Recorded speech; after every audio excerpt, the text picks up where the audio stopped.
നമസ്കാരം, എല്ലാവർക്കും കേരള കരിയേഴ്സ് എന്ന ചാനലിലേക്ക് സ്വാഗതം.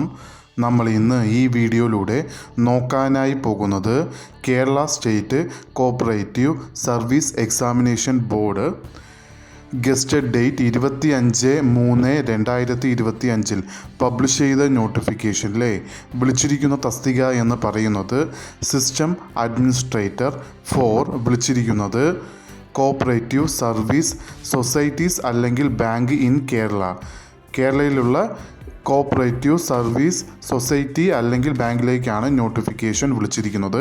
ഈ നോട്ടിഫിക്കേഷൻ്റെ കൂടുതൽ വിവരങ്ങളാണ് നമ്മൾ ഇന്ന് ഈ വീഡിയോയിലൂടെ നോക്കാനായി പോകുന്നത്.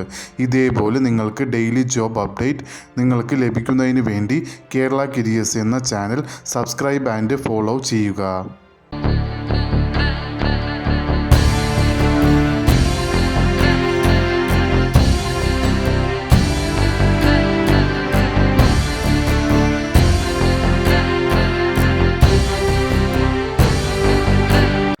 നമ്മൾ ഇന്ന് ഈ വീഡിയോയിലൂടെ നോക്കാനായി പോകുന്നത് നോട്ടിഫിക്കേഷൻ കാറ്റഗറി നമ്പർ എന്ന് പറയുന്നത് 9/2025 വിളിച്ചിരിക്കുന്ന ഡിപ്പാർട്ട്മെൻറ്റ് എന്ന് പറയുന്നത് കോപ്പറേറ്റീവ് സർവീസ് സൊസൈറ്റി അല്ലെങ്കിൽ ബാങ്ക് ഇൻ കേരളയിലേക്കാണ് നോട്ടിഫിക്കേഷൻ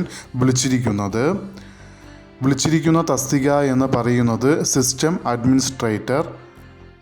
സാലറി സ്കെയിലായി കൊടുത്തിരിക്കുന്നത് 24,730 രൂപ മുതൽ 70,170 രൂപ വരെയാണ് സാലറി സ്കെയിലായി കൊടുത്തിരിക്കുന്നത്.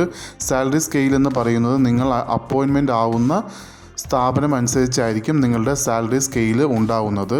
നമ്പർ ഓഫ് വേക്കൻസി ഇപ്പോൾ റിപ്പോർട്ട് ചെയ്തത് 2 വേക്കൻസികളാണ്. അതിൽ വേക്കൻസി കാറ്റഗറി എന്ന് പറയുന്നത് ജനറൽ വേക്കൻസി ആയിട്ടാണ് റിപ്പോർട്ട് ചെയ്തിരിക്കുന്നത്. അത് 2 ഡിസ്ട്രിക്റ്റിലാണ് വേക്കൻസികൾ ഇപ്പോൾ റിപ്പോർട്ട് ചെയ്തിരിക്കുന്നത്. അതിൽ ആദ്യമായി വരുന്നത് പാലക്കാട് ജില്ലയിൽ 1 വേക്കൻസി, മലപ്പുറം ജില്ലയിൽ 1 വേക്കൻസി. ഈ 2 ജില്ലകളിൽ മാത്രമേ ഇപ്പോൾ വേക്കൻസി റിപ്പോർട്ട് ചെയ്തിട്ടുള്ളൂ. മെത്തേഡ് ഓഫ് അപ്പോയിൻമെൻറ്റ് എന്ന് പറയുന്നത് ഡയറക്റ്റ് റിക്രൂട്ട്മെൻ്റ് ആണ്.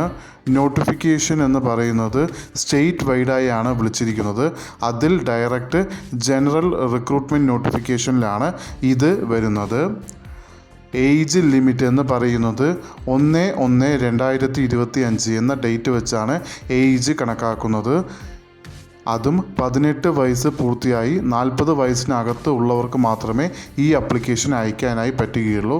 ഇതുകൂടാതെ റിസർവ്ഡ് കാറ്റഗറീസ് വരുന്ന കാൻഡിഡേറ്റ്സിന് ഏജ് റിലാക്സേഷനും ഉണ്ടാകുന്നതാണ്.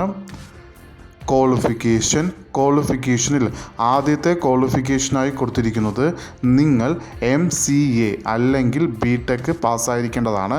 അതിൽ നിങ്ങൾ പാസ്സായിരിക്കേണ്ട സ്ട്രീം എന്ന് പറയുന്നത് കമ്പ്യൂട്ടർ സയൻസോ അല്ലെങ്കിൽ ഇലക്ട്രോണിക് കമ്മ്യൂണിക്കേഷനോ അതും അല്ലെങ്കിൽ ഇൻഫർമേഷൻ ടെക്നോളജിയോ. ഈ 3-ൽ ഏതെങ്കിലും ഒരു സ്ട്രീമിൽ നിങ്ങൾ MCA അല്ലെങ്കിൽ BTech പാസ്സായിരിക്കേണ്ടതാണ്. അതോടൊപ്പം രണ്ടാമത് ക്വാളിഫിക്കേഷനായി കൊടുത്തിരിക്കുന്നത് നിങ്ങൾക്ക് മിനിമം 3 വർഷത്തെ വർക്കിംഗ് എക്സ്പീരിയൻസ് ചോദിച്ചിട്ടുണ്ട്.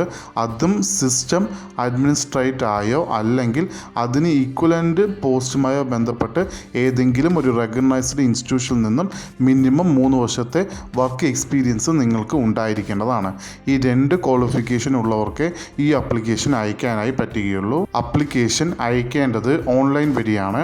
ആപ്ലിക്കേഷൻ അയക്കേണ്ട ലാസ്റ്റ് ഡേറ്റ് എന്ന് പറയുന്നത് 30/4/2025. ഈ നോട്ടിഫിക്കേഷൻ്റെ കൂടുതൽ വിവരങ്ങൾ അറിയുന്നതിനായി നിങ്ങൾ സന്ദർശിക്കേണ്ട വെബ്സൈറ്റ് എന്ന് പറയുന്നത് www.cseb.kerala.gov.in എന്ന വെബ്സൈറ്റ് സന്ദർശിക്കാവുന്നതാണ്. ഇതുവരെയും കേരള കരിയേഴ്സ് എന്ന ചാനൽ കണ്ട എല്ലാവർക്കും നന്ദി, നമസ്കാരം. ഇതേപോലെ നിങ്ങൾക്ക് ഡെയിലി ജോബ് അപ്ഡേറ്റ് നോട്ടിഫിക്കേഷനായി ലഭിക്കുന്നതിന് വേണ്ടി കേരള കരിയേഴ്സ് എന്ന ചാനൽ സബ്സ്ക്രൈബ് ആൻഡ് ഫോളോ ചെയ്യുക.